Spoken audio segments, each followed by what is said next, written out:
மதுரை விளாங்குடி பகுதியில் அதிமுக சார்பில் நீர்மோர் பந்தல் அமைப்பதற்கு ஒப்புதல் மறுத்த கூடல் நகர் காவல் ஆய்வாளரை செருப்பால் அடிப்பது போல் நீதிமன்றம் கடிந்து கொண்டதாக கூறியுள்ள முன்னாள் அமைச்சர் செல்லூர் ராஜு, மக்களுக்கு நல்லது செய்வதை தடுக்கும் எவனாக இருந்தாலும் அவனை வேரோடு அழிப்போம் எனவும் அவனுக்கு மரியாதையே கிடையாது எனவும் கொந்தளித்துள்ளார். உன்னை தூக்கி உள்ள போட்டுருவான், கஞ்சா கேஸ்ல போட்டுருவான். என்ன லூசு பேட, விடிய விடிய டாஸ்மாக் வியாபாரம் நடக்குது, பார் நடக்குது. இதெல்லாம் அந்த போலீஸ்காரனுக்கு தெரியல.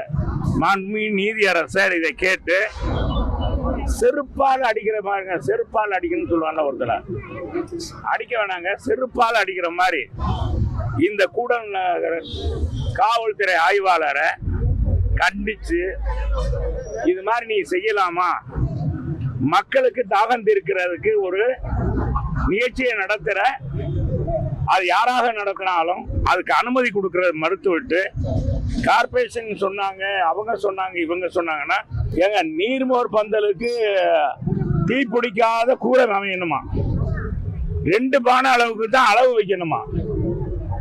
எப்படி கொடுக்குறான் பாருங்க இந்த போலீஸ் அதிகாரி. இங்க இருக்கிறவன் இவெல்லாம் மக்கள் வரி பணத்துல இவன் சம்பளம் வாங்கல.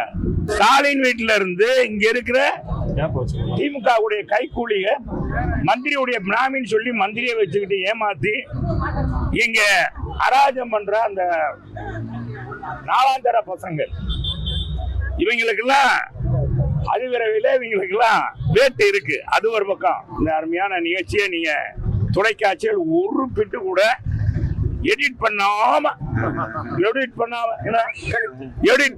விடுங்க.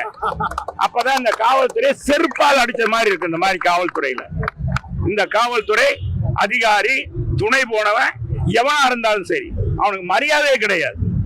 மக்களுக்கு நல்லதை செய்ய தடுக்க எவனாக இருந்தாலும், எந்த முறையில் வந்தாலும் அவனை வேரோடு அழிப்போம்.